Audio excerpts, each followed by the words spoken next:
Eu sou a luz do mundo. Quem me segue não andará em trevas, mas terá a luz da vida. João 8:12, declaração do Senhor Jesus Cristo. Ministério Pão Vivo, direto ao assunto. Continuamos falando da epístola, ou na epístola de Paulo à igreja em Tessalônica, a segunda das duas que escrevera, e falando sobre a volta do Senhor Jesus Cristo. Após mostrar nos versos antecedentes as qualidades daquela igreja, ele começa a mostrar as razões da volta de Cristo. Ele mostra a relação da volta de Jesus com os ímpios, em relação aos ímpios e também em relação à igreja. Já aprendemos que em relação àqueles que não conhecem a Deus, aqueles que não creem no Evangelho, ele virá com os seus anjos de poder, com fogo, virá para juízo. E para os santos, para a igreja, ele virá para ser glorificado nos santos e admirado por eles. Aleluia! E logo em seguida, ele vai direto na volta do Senhor. Ele, já que despertara na igreja o senso de expectativa, aquela expectativa que é comum nos santos, nos verdadeiros santos, a volta de Jesus, diante da expectativa criada, aí ele fala, claro, direto, quanto à vinda de nosso Senhor Jesus Cristo e a nossa reunião com Ele. A gente já aprendeu, falou sobre estes dois aspectos, a vinda e a reunião da igreja dos santos com ele. Aí então ele começa a dizer qual deve ser a nossa postura em relação a esta promessa.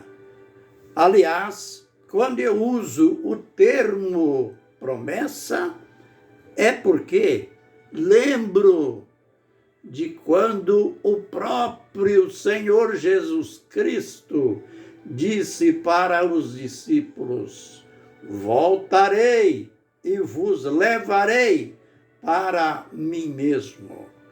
Então,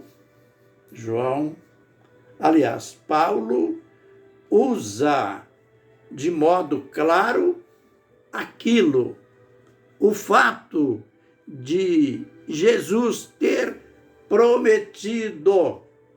E então, a igreja da época do primeiro século, ela era muito bem ensinada com respeito a esta promessa. E aí, então, o apóstolo confirma. Ele começa a dizer, diante da expectativa que ele mesmo criou, quanto à vinda de nosso Senhor Jesus Cristo e a nossa reunião com Ele. Eu não quero que movais do vosso modo de pensar, da vossa maneira de crer. Não mude esta postura que vocês já aprenderam.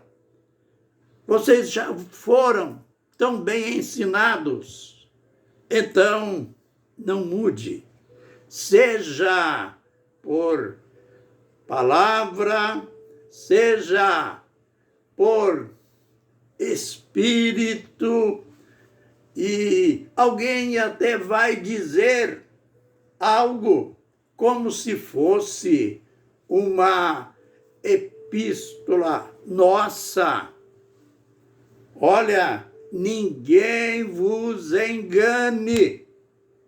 Sabe por quê que ele fala tão claro assim? É porque a igreja, os santos já estavam sendo vítimas de mestres que manipulavam as profecias. Haviam os escarnecedores que não criam na volta de Jesus e aqueles que criam e formavam falsas expectativas. Olha, o Senhor, a volta do Senhor está perto. É bem provável que alguns diziam, vai acontecer em nossos dias, como no nosso tempo também. Eu já ouvi pregadores, mestres, ensinando com uma convicção, embora convicção individual dele, afirmando com certeza, Jesus virá na nossa geração. Jesus virá. Aliás, nem dizia Jesus virá. Como é comum esse tipo de pregação, a igreja será arrebatada no nosso tempo, na nossa geração. E o tempo passou. E alguns desses mestres até já morreram. E Jesus não veio.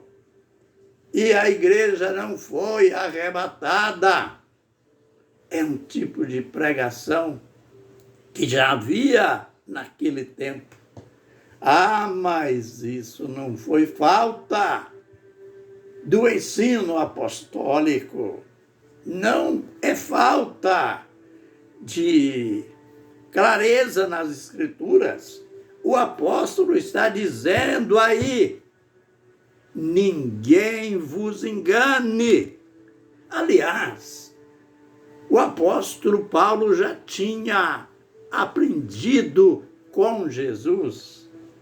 Quando Jesus começou o seu sermão profético, lá em Mateus 24, verso 3, ele se dirigia aos discípulos, dizendo assim, acautelai-vos, que ninguém vos engane. Aí então, ele começa a mencionar uma série de acontecimentos.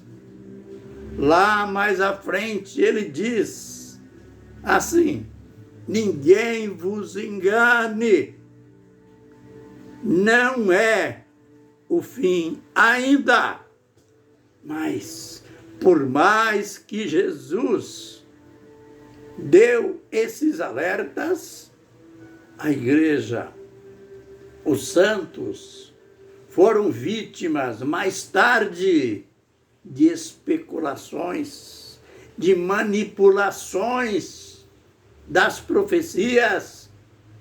Aí está, então, o apóstolo dizendo para eles e dizendo para nós hoje: ninguém, de modo algum, vos engane. Aí então ele fala dos dois acontecimentos que é como um aviso. O dia do Senhor, o Senhor não virá sem que venha antes disso, antes da volta de Jesus, terá que vir a apostasia e a revelação do homem da iniquidade. Eu diria, esse nojento, é lógico, Paulo não usou esse termo, esse pejorativo.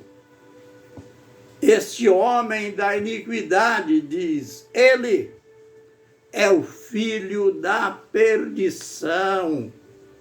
O homem da iniquidade, aquele que se levanta contra tudo que se chama Deus, ou é objeto de culto, ao ponto de se assentar no santuário e dizer ser Deus. Na próxima semana, nos próximos vídeos, a gente vai adentrar a esses qualificativos. Mas fica a lição, aquela lição que a gente está recapitulando, que vocês, aqueles que seguem os nossos vídeos, as nossas lições, já sabem. Jesus não virá sem que venha a apostasia e seja revelado o homem da iniquidade, o filho da perdição, numa linguagem mais clara, o anticristo. Que o Senhor nos abençoe e nos guarde. Que o Senhor faça resplandecer o seu rosto sobre nós e tenha misericórdia de nós. Que o Senhor sobre nós levante o seu rosto e nos dê a paz. Amém e amém.